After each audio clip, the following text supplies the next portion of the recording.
Next जो हमारा topic है, so the next topic is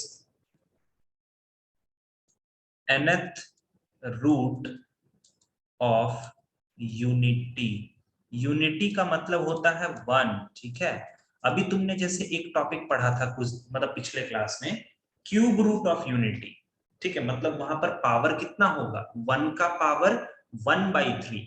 fourth root of unity मतलब वहां पर पावर कितना होगा, वन का power 1/4। Fifth root of unity, ये वर्ड आई थिंक 9th या 10th में ही पढ़ाया जाता है, फिफ्थ रूट ऑफ यूनिटी तो समथिंग का power 1/5। Sixth root of unity मतलब समथिंग का पावर 1/6। तो उसी प्रकार अगर किसी को मन किया कि नहीं यार मुझे nth रूट ऑफ यूनिटी निकालना, n कुछ भी दे दो, कुछ भी दे दो तुम, हमको क्या, हमको तो बस ये पता चल जाए कि nth रूट ऑफ यूनिटी। अब n का वैल्यू तुम कुछ भी रख दो, 6 रख दो, 7 रख दो, 8 रख दो, 9 रख दो, कुछ भी रख दो, क्या फर्क पड़ता है। एक जनरल हम चीज निकाल के रखते हैं nth रूट ऑफ यूनिटी, ठीक है। तो देखो वो कैसे होता है, स्टार्ट यहीं से लेंगे। x इज इक्वल टू 1 का पावर 1/n। सबको को ये समझ में आ रहा है कि 1 का पावर 1/n को ही हम बोलते हैं nth रूट ऑफ यूनिटी। सबको को समझ में आ रहा है ये बात, बोलो सबसे पहले। ठीक है, ओके। आयुष, अरित्रा, अनन्या, तुम लोगों को यस ठीक है। यस। अब हम सारा काम स्टार्ट करते हैं। अब आई थिंक तुम लोग को इतना तो ध्यान आ ही गया होगा कि वन को अगर हम ट्रिग्नोमेट्रिकल में लिखना चाहते हैं तो क्या लिखेंगे, जल्दी से बताओ। इतना तो तुम्हें समझ अब आ ही गया होगा। वन तुम्हारा कहां पर होता है, वन तुम्हारा यहां होता है। इसका मॉड्यूलस कितना है सर, वन ही है। इसके लिए प्रिंसिपल आर्गुमेंट कितना है सर, 0 है। तो आइए फटाक से लिख देते हैं, इसको लिखेंगे cos 0 प्लस आयोटा साइन 0 का पावर 1/n। देखो तो सही है क्या, सही है देखो। और वन सर एक बार फिर से बोल सकते मैंने बोला कि वन जो है, वन वन z, कोई भी complex number z is equal to 1, इसको तुम ट्रिग्नोमेट्रिकल फॉर्म में किस तरह से लिखोगे। तो ट्रिग्नोमेट्रिकल फॉर्म में लिखने के लिए तुम्हें उस कॉम्प्लेक्स का मॉड्यूलस चाहिए। तो वन का मॉड्यूलस कितना होता है, वो होता है 1 के बराबर। और वन का प्रिंसिपल आर्गुमेंट कितना होता है, तो प्रिंसिपल आर्गुमेंट होता है 0 डिग्री के बराबर। तो जैसे ही ये चीज पता चल गया, हमने वन को ट्रिग्नोमेट्रिकल फॉर्म में लिख दिया, ठीक है। अब देखो x इज इक्वल टू, इसको हम क्या करेंगे, इसको लिखेंगे 2k पाई, और यहां लिखेंगे iota sine of 2k pi plus 0। अब तुम यहां पर कंफ्यूज पूरा पूरा पागल हो जाओगे कि सर अभी आपने पिछला वाला जो चीज बताया उसमें आपने 2n पाई लिखा था, यहाँ पर आपने 2k पाई लिख दिया, ये चल क्या रहा है। तो मैं तुम्हें ये बोलता हूँ कि कोई बहुत बड़ा चीज नहीं है भाई। 2n पाई लिखो या 2k पाई लिखो या 2p पाई लिखो या 2a पाई लिखो, जो लिखना है लिखो। तो सर आपने यहाँ पर और सर आपने n इसलिए n, लिखा क्योंकि सर आप पावर में n ले लिया, कंफ्यूजन ना हो इसलिए। यस यस, हमने n का इस्तेमाल इसलिए नहीं किया क्योंकि ऑलरेडी एक जगह n का इस्तेमाल किया हुआ है, दैट इज द रीजन। तो तुम जो मन करता है वो लिखो ना यार, जो जिसको अच्छा लगता है। तो यहां से हमें क्या मिल गया, हमें यहां से मिल गया, अगर हम यहाँ पर DMT को अप्लाई कर देते हैं, डी मोइवर्स थ्योरम को, तो x का वैल्यू क्या हो जाएगा, वो हो जाएगा cos of 2k pi by n plus iota sine of 2k pi by n। यहां तक क्लियर हुआ सबको, जल्दी बताओ पहले, क्लियर हुआ सबको, सभी को बताओ। हाँ सर। बड़ा काम नहीं किया है अभी तक। Yes sir. यस सर यहाँ पर बताना है कि k का वैल्यू हम क्या ले सकते हैं। सर k का वैल्यू ले सकते हैं 0 1 2 3 4 5, लेकिन कहां तक लेंगे बच्चा लोग, कहां तक लेंगे, वेरी गुड, n-1 तक। तक। क्योंकि ये चीज क्यों n का वैल्यू क्यों नहीं लेते, ये मैंने ऑलरेडी बता दिया, रिपीट करने लग जाता है, ठीक है। चलो ओके, तो एक और चीज, थोड़ा सा मुझे मजा नहीं आ रहा, मैं एक काम करता हूं, थोड़ा सा ना और छेड़छाड़ करने का मन कर रहा है, तो एक काम करते हैं।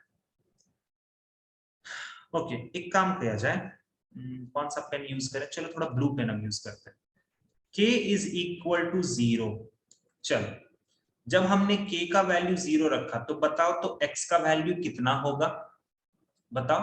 तो ये हो जाएगा cos 0 प्लस आयोटा साइन 0, और आई थिंक ये कितना होता है 1 के बराबर।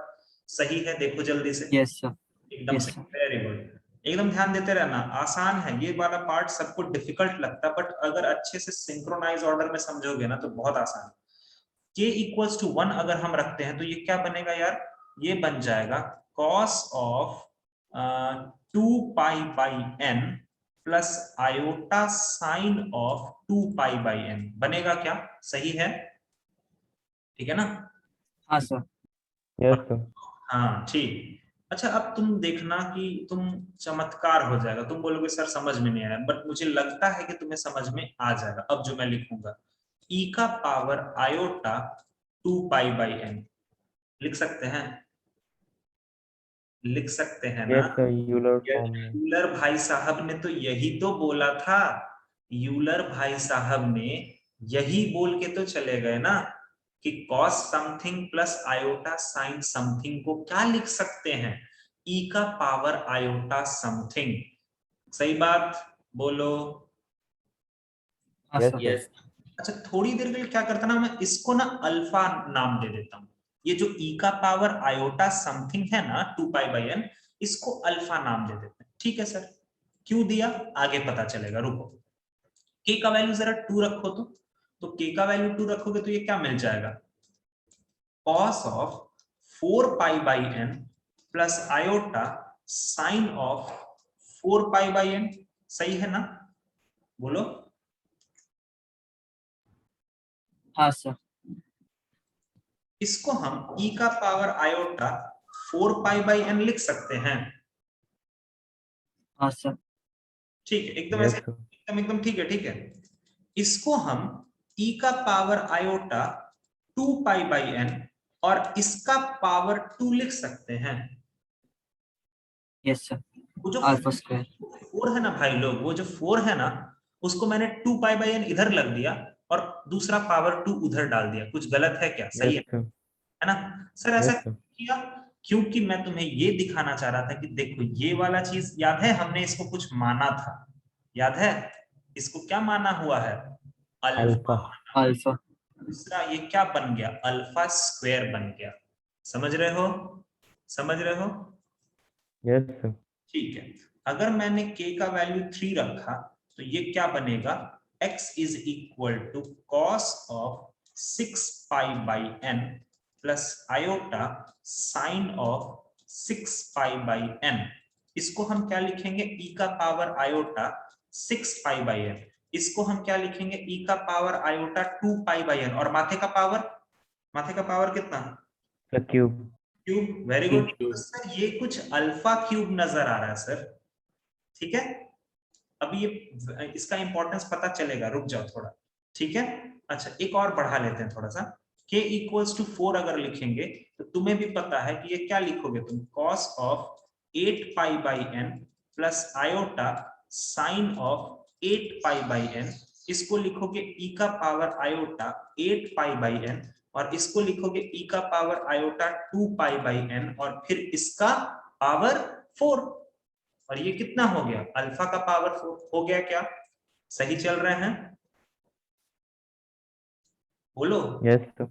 इसी तरह से हाँ अगर सर, चलते चले जाएंगे और लास्ट में अगर k का वैल्यू n-1 रखते हैं तो एकदम डायरेक्टली मुझे बता सकते हो last root alpha n minus 1। Alpha का पावर n-1 बनेगा।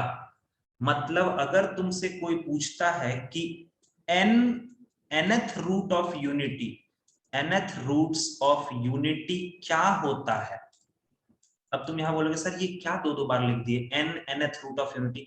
भाई nth root of unity total कितना होगा, n होगा ना।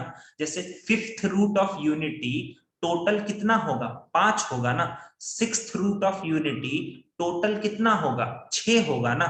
तो उसी प्रकार nth रूट ऑफ यूनिटी क्या क्या होगा, 1 alpha, alpha square, alpha cube, alpha का पावर 4, इस तरह से कहां तक, अल्फा का पावर n-1। और अल्फा बेसिकली क्या है, अल्फा की वैल्यू है e का power iota 2 pi by n। समझ में आया? समझ में आया क्या? बोलो। सर वो Yes, जो sir. Yes, sir. n 2 बार लिखे थे वो वाला पार्ट नहीं आया था। कौन सा? अरे नहीं सर नहीं, n देखो का वो सिंपल हटाओ, छोड़ो हटाओ। अगर मैं तुमसे पूछता हूं कि फिफ्थ रूट ऑफ समथिंग, तो उसके टोटल कितने रूट्स होंगे? 5 रूट होंगे ना? सर 5। हाँ। Yes sir. अगर मैंने बोला 10th रूट ऑफ समथिंग, उसके कितने रूट्स होंगे? 10 रूट्स होंगे ना? Sir 10। 15 yes root sir. Of something 15 होंगे ना, मतलब 15 बार वैल्यूज, 15 वैल्यूज आएंगे ना, वैसे होंगे। Yes sir. तो ठीक उसी प्रकार यहां पर भी यूनिटी का nth रूट हम पूछ रहे थे, तो टोटल कितने रूट्स होंगे? n रूट्स होंगे ना भाई, वही मैंने लिखा है वहां पर, ठीक है? nth रूट ऑफ यूनिटी, समझ गए? Yes sir. ठीक है, तो टोटल जितने Yes, रूट्स sir. मैंने उसको लिख दिया वहां पर, बस, और कुछ भी वैसा नहीं किया। तो इसको बोलते हैं nth रूट्स ऑफ यूनिटी, जहां पर अल्फा का वैल्यू क्या होता है ये। अब यहाँ पर तुम लोगों ने एक चीज पढ़ा नहीं है, बट फिर भी मैं बता देता हूं कि ये जो nth रूट्स ऑफ यूनिटी होते हैं ना, ये सभी किसमें होते हैं? जीपी में होते हैं। ये अगला चैप्टर पढ़ना है, इसको बोलते हैं ज्योमेट्रिक प्रोग्रेशन। ठीक है, इसको बोलते हैं ज्योमेट्रिक प्रोग्रेशन। ज्योमेट्रिक प्रोग्रेशन का मतलब होता है कि बाद वाला टर्म डिवाइडेड बाय पहला वाला टर्म कांस्टेंट होना चाहिए। ठीक है, जैसे एक एग्जांपल मैं देता हूं जीपी का, तुम समझना। 2 4 8 16, इसको देख के समझ सकते हो कि जीपी का मतलब क्या होता है? समझ में आ रहा है? मतलब रेशियो जो होगा ना, रेशियो वो सेम होना चाहिए। जैसे 4 डिवाइडेड बाई 2 कितना होगा? 2 होगा। 8 तो 2। डिवाइडेड बाई 4 कितना होगा? 2 होगा। तो 16 डिवाइडेड बाई 8 कितना होगा? 2 होगा। तो समझ 2। में आया जीपी कैसा होता है? अब समझ में आ गया यस। जीपी कैसा होता है? तो अगर तुम इस पूरे nth रूट्स ऑफ यूनिटी को देखोगे ध्यान से, तो ये भी एक जीपी है। और इस जीपी का कॉमन रेशियो क्या है? अभी इधर जो मैंने एग्जांपल दिया है, इस जीपी का कॉमन रेशियो क्या है? 2 है। हर बार रेशियो क्या आ रहा है? 2 आ रहा है। तो यहां पर कॉमन रेशियो क्या होगा? अल्फा होगा, अल्फा। ठीक है, यहां पर कॉमन रेशियो क्या होगा? अल्फा। ठीक है, समझ में आया? देखो ना, डिवाइड करके देखो ना, कोई भी टर्म को उसके पहले वाले टर्म से डिवाइड करके देखो। Yes, sir. और अल्फा की वैल्यू कितनी होती है? e का power iota 2 pi by n। Clear हो गया? ये दो बातें क्लियर हुई पहले। ज्योमेट्रिक थोड़ा सा तुम लोग के लिए नया है, बट ठीक है, कोई दिक्कत की बात नहीं, ये चीज तुम समझ जाओगे।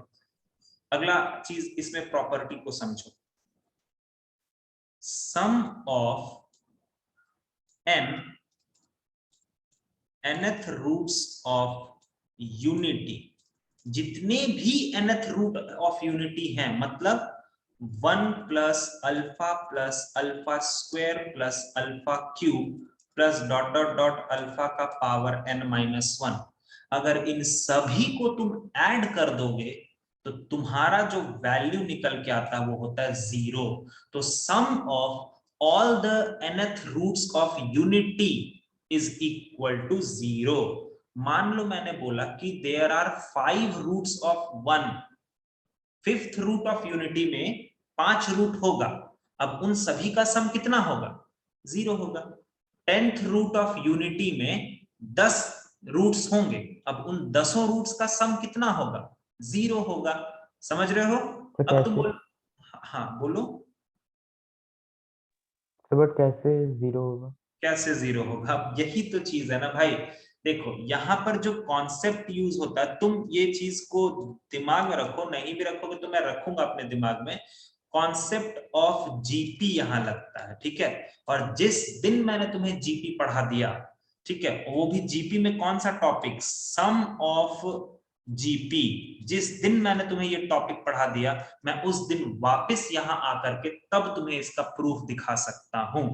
ठीक है, बट अभी मैं तुम्हें वो चीज अगर बताऊं भी ना, तो वो तुम्हें समझ में नहीं आएगा, क्योंकि तुम्हें वो फॉर्मूला ही नहीं पता है। मैं लिख दूंगा कुछ भी फॉर्मूला, फिर तुम हाँ हाँ हाँ कर दोगे, वो मजा नहीं आएगा। तो इसका भी प्रूफ मैं दूंगा तुम्हें अच्छे से, बस थोड़ा सा रुक जाओ, ठीक है, थोड़ा दिन रुक जाओ, इसका प्रूफ मिल जाएगा, ठीक है।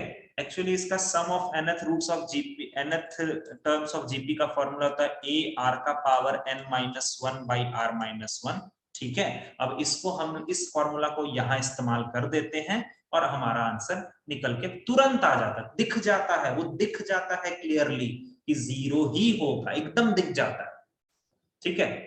थोड़ा सा सब्र रखो, ये सही टाइम आने पे तुम्हें बता दिया जाएगा, ठीक है। और इस फॉर्मूला को लिख के रखो, जिनको मन करेगा ना वो इस पर बिठा के कर सकते हैं। ए को बोला जाता है फर्स्ट टर्म, ठीक है, ए को बोला जाता है फर्स्ट टर्म, एन को बोला जाता है टोटल टर्म, ठीक है, और आर को बोला जाता है कॉमन रेशियो।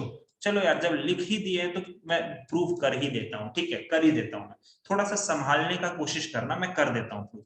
चलो यार, मुझे इधर का सम चाहिए ना यार, और मैंने तुम्हें ये ऑलरेडी बता दिया है बच्चा लोग कि ये जो चीज है ये हमारा क्या होता है, ये एक जीपी होता है ना, बस बोलते जाओ, सही है ना, ये जीपी होता है ना, बोलो, ठीक है। और वो तुम्हें मैंने दिखा भी दिया है कि वो जीपी क्यों होता है, ठीक है। अब चलो, इस जीपी का फर्स्ट टर्म बता सकते हो कितना है? What is the first term? 1 1, very good, very good, ठीक है। कॉमन रेशियो बता सकते हो कितना है? कॉमन रेशियो अल्फा, अल्फा, ठीक है, एकदम सही चल रहे हो। अच्छा, टोटल टर्म बता सकते हो कितना है? Total term sir n, okay, n है, नहीं नहीं नहीं, अरे रुको तो मेरे भाई इतना तुरंत क्यों अपना आंसर बदल देते हैं? मेरे को ये पूछना है कि टोटल टर्म n माइनस 1 है या n है, कौन सही से बता सकता है? सर n, n है, साग्निक n बोल रहा है। अच्छा, और कोई? जॉर्डी, कितना है टोटल टर्म? अच्छा, n है, ओके। बट सर यहाँ माथे पर तो n माइनस 1 दिख रहा है। तुम लोग सही बोल रहे हो, टोटल टर्म यहाँ पर n ही है। क्यों सर? क्योंकि ये जो n माइनस 1 वाला पार्ट है ना भाई, वो यहां से स्टार्ट हो रहा ना मेरे भाई, तो ये वाला टर्म कहाँ छोड़ देंगे? समझ में आया टोटल टर्म n कैसे हुआ? सिंपल सा एक सब चीज को समझो। अगर मैंने बोला 1 से लेकर के 10 तक टोटल नंबर्स कितने होंगे? 10 होंगे। लेकिन अगर मैंने बोला 0 से लेकर के 10 तक, तब टोटल नंबर कितने होंगे? 11 होंगे। 11। समझ में आया? तो वही चीज है यहाँ पर जो पावर तुम देख करके बोल रहे हो ना n-1, वो पावर पहले देखो तो कि स्टार्ट कहां से होता है, यहां से स्टार्ट हो रहा है। तो ये वाला टर्म तो छूट गया ना सर, तो उसको क्यों छोड़ रहे हैं? तो यहां से अगर तुम स्टार्ट लेते हो, यहां से स्टार्ट करते हो, तब n-1 है। लेकिन अगर इसको जोड़ दोगे तो वो टोटल कितने टर्म्स हो जाएंगे? n टर्म्स हो जाएंगे।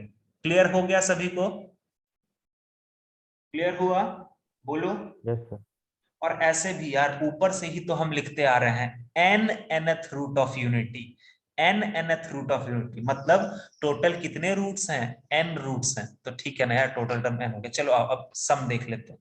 तो सम का फॉर्मूला बिठाते हैं, यहाँ पर फॉर्मूला लिखा हुआ है, a का वैल्यू बिठा देंगे 1, r का वैल्यू बिठा देंगे अल्फा का पावर n माइनस 1। अच्छा, ये n जो होता है ये टोटल टर्म होता है, ठीक है, डिवाइडेड बाय अल्फा माइनस 1। तो सर ये 0 कहाँ आएगा? थोड़ा रुको, याद करो अल्फा का वैल्यू क्या था?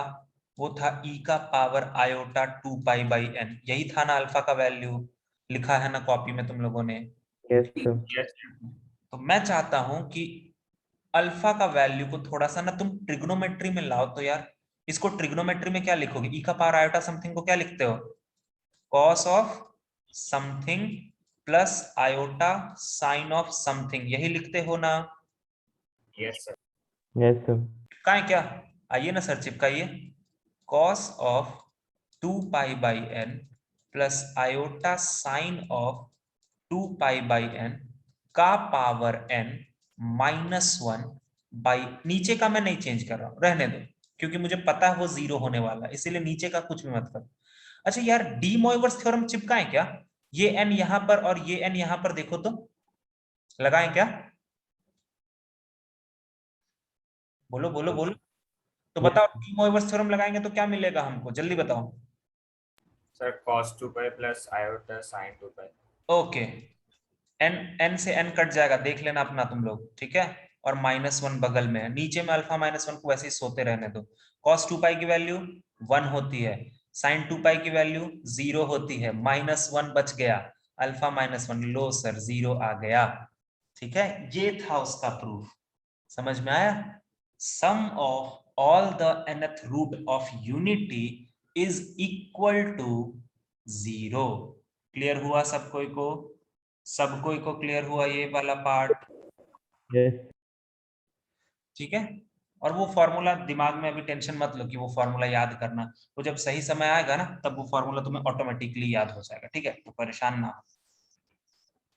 एक और चीज देखते हैं सर, सम तो देख लिया हम, कोई दिक्कत की बात नहीं, बट थोड़ा सा एक और काम करते हैं, आगे बढ़ाता हूँ। प्रोडक्ट भी देखने का मन कर रहा है सर, ठीक है आओ। तो product of nth roots of unity, nth root of unity का प्रोडक्ट क्या होगा, मतलब 1 multiplied with alpha, alpha square, alpha cube, alpha power 4 dot dot dot alpha to the power n-1। आखिर इस प्रोडक्ट की वैल्यू कितनी होगी? अगर हमारे पास कोई भी कॉम्प्लेक्स नंबर है तो अगर हम उसके nth रूट्स को प्रोडक्ट कर देंगे तब हमारा वैल्यू कितना होगा।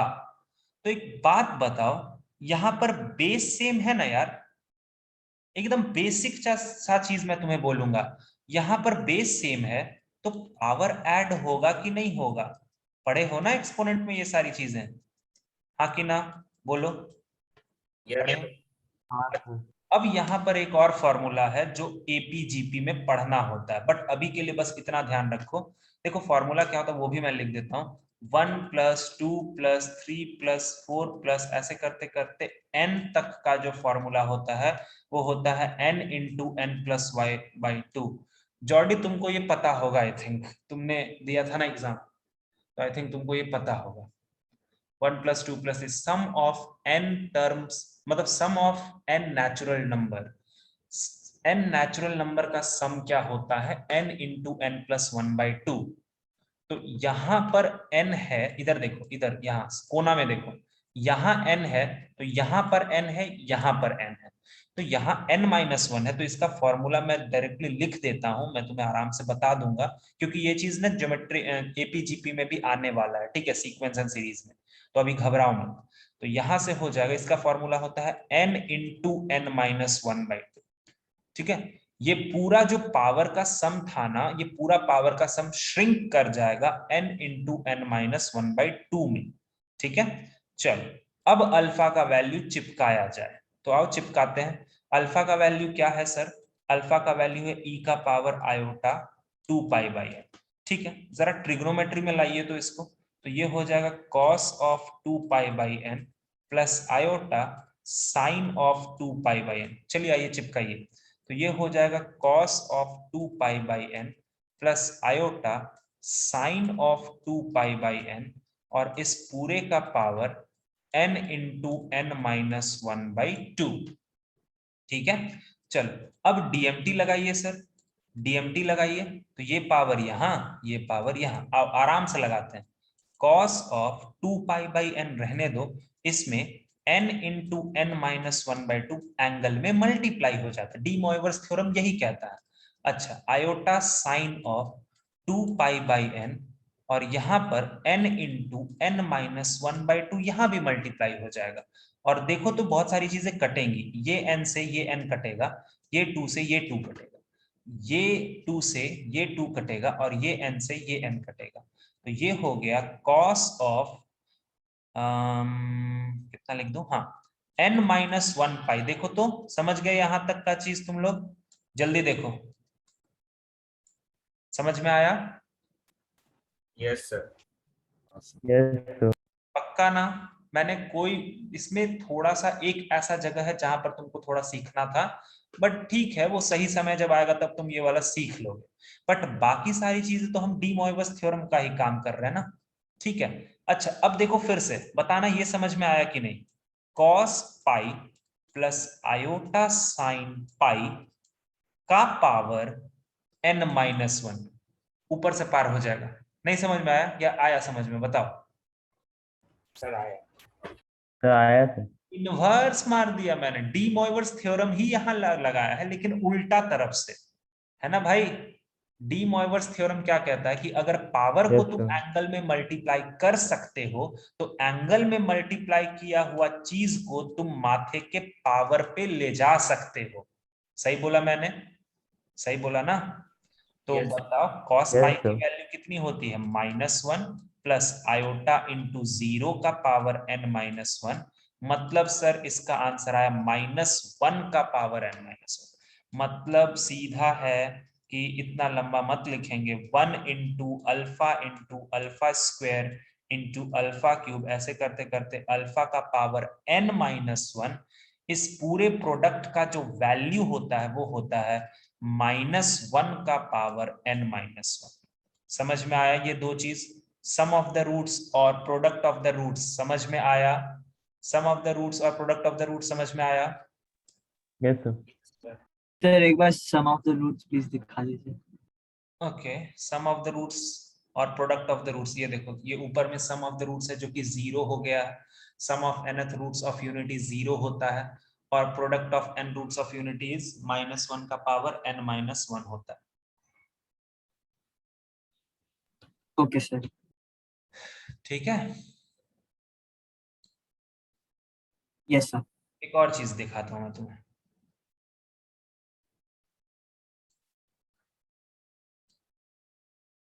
जानते हो कोई भी बच्चा ना ये सारी चीजें याद नहीं रखता है।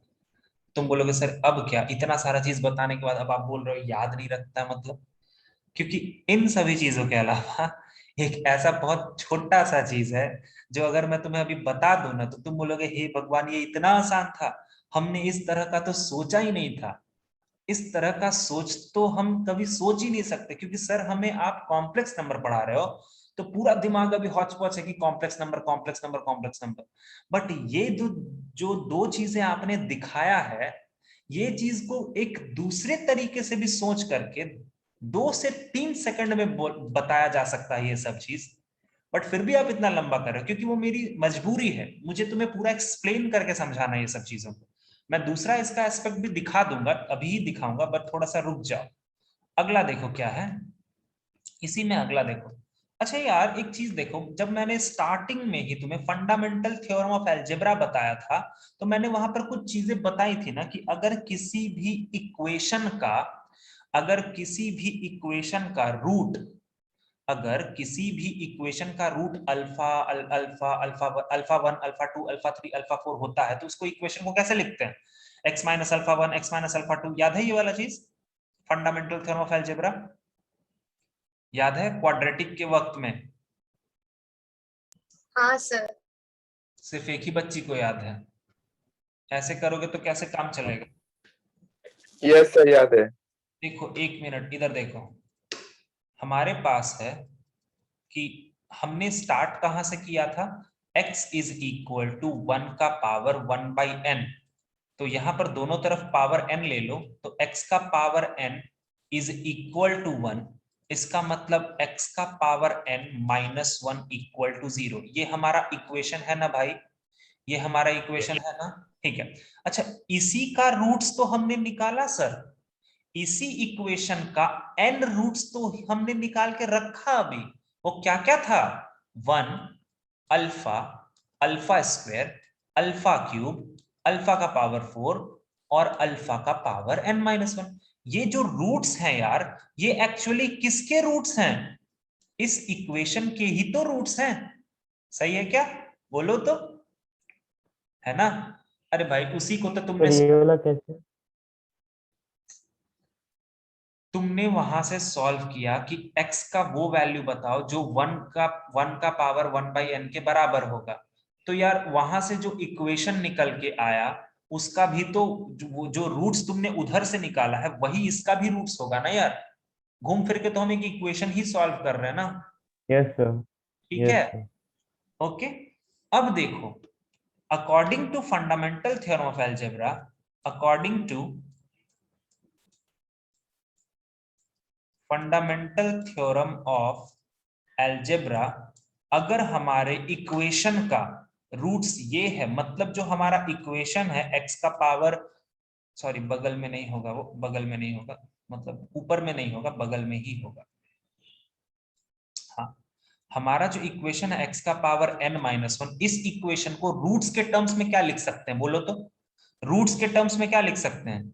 x-1, x minus alpha, x minus alpha square, x minus alpha cube, इस तरह से x minus alpha to the power n-1 लिख सकते हैं क्या?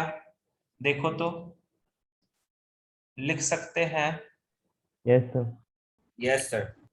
ठीक है, तो ये भी एक चीज को ध्यान रखना, ये बहुत जरूरी चीज है, ये कभी कभी बहुत ही ज्यादा जरूरी चीज हो जाता है। ठीक है, yes sir. Okay, so this is all about nth roots of unity. ये जो लास्ट वाला चीज मैंने लिखाया है, वहां से एक बहुत अच्छा क्वेश्चन बनता है, वो क्वेश्चन आएगा तो मैं तुम्हें जरूर दूंगा, वो बहुत अच्छा क्वेश्चन बनता है वहां से। ठीक है, एक्चुअली तीनों जो मैंने पढ़ाया ना, sum of the roots, product of the roots और ये वाले चीज, तीनों से ही बहुत अच्छी क्वेश्चंस बनते हैं।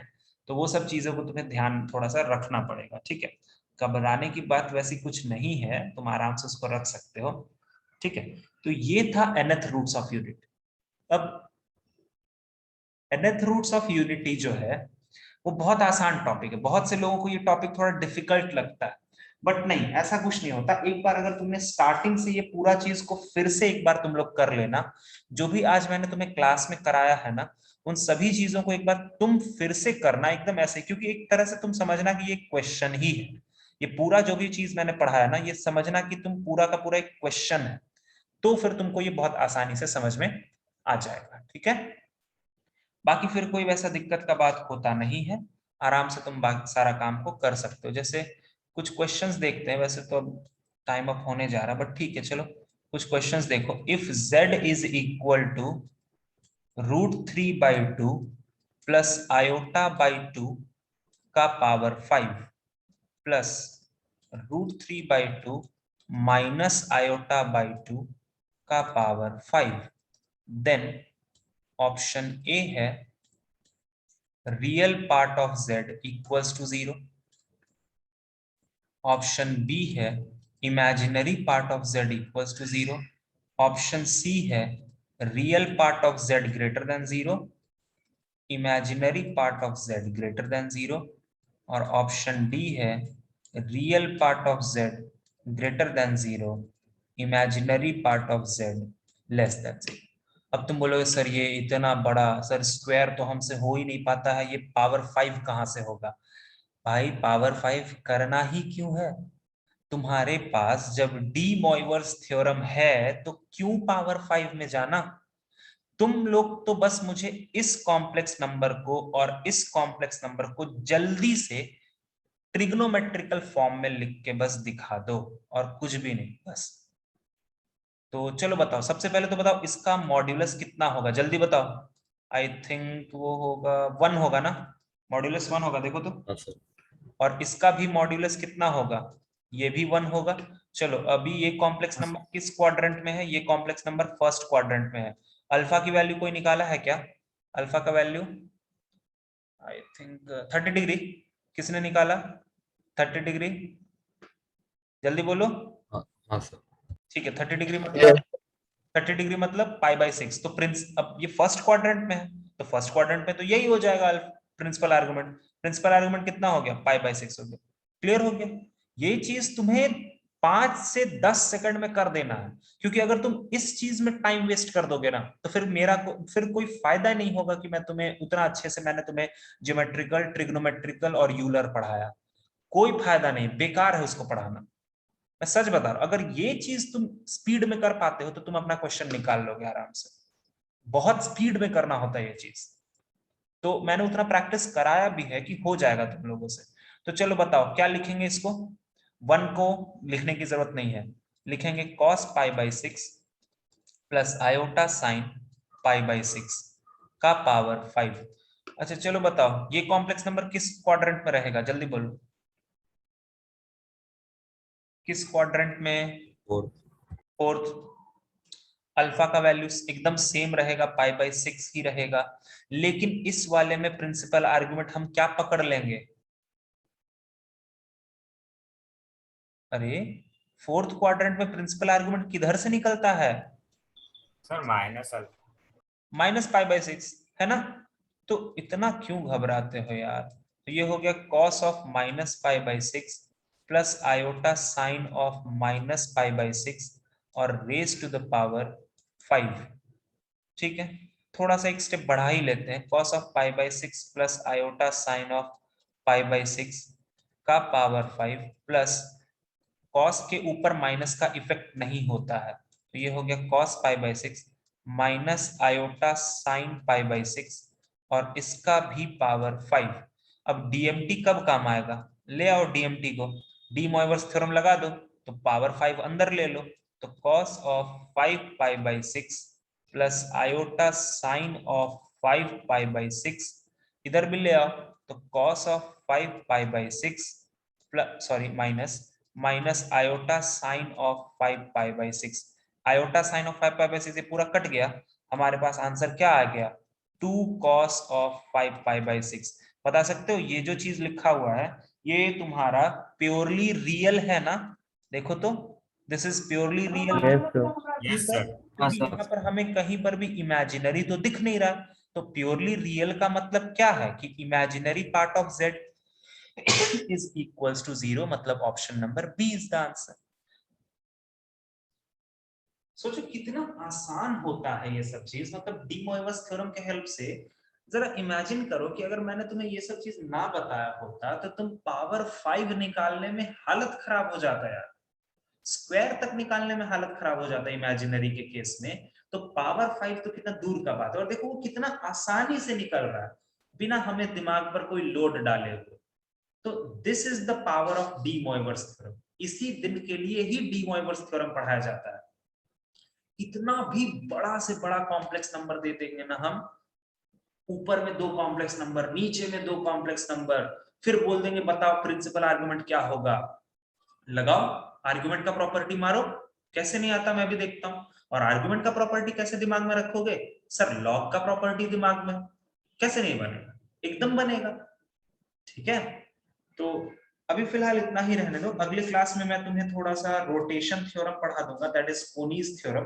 वैसे वो इतना ज्यादा जरूरी नहीं है, और थोड़ा सा कोऑर्डिनेट वाला पार्ट में बता दूंगा। ठीक है, कोऑर्डिनेट वाला पार्ट अभी उतना अच्छे से तुम्हें समझ में नहीं आएगा, बट स्टिल मैं कोऑर्डिनेट वाला पार्ट थोड़ा थोड़ा करके बता दूंगा। ठीक है, तो उसके बाद ही ये चैप्टर फिनिश हो जाएगा। ठीक है, मोस्ट जो इंपॉर्टेंट पार्ट है ना चैप्टर का वो फिनिश हो चुका है, आगे कुछ जरूरी और थोड़ा थोड़ा सिंपल सिंपल पार्ट है वो भी मैं फिनिश कर दूंगा।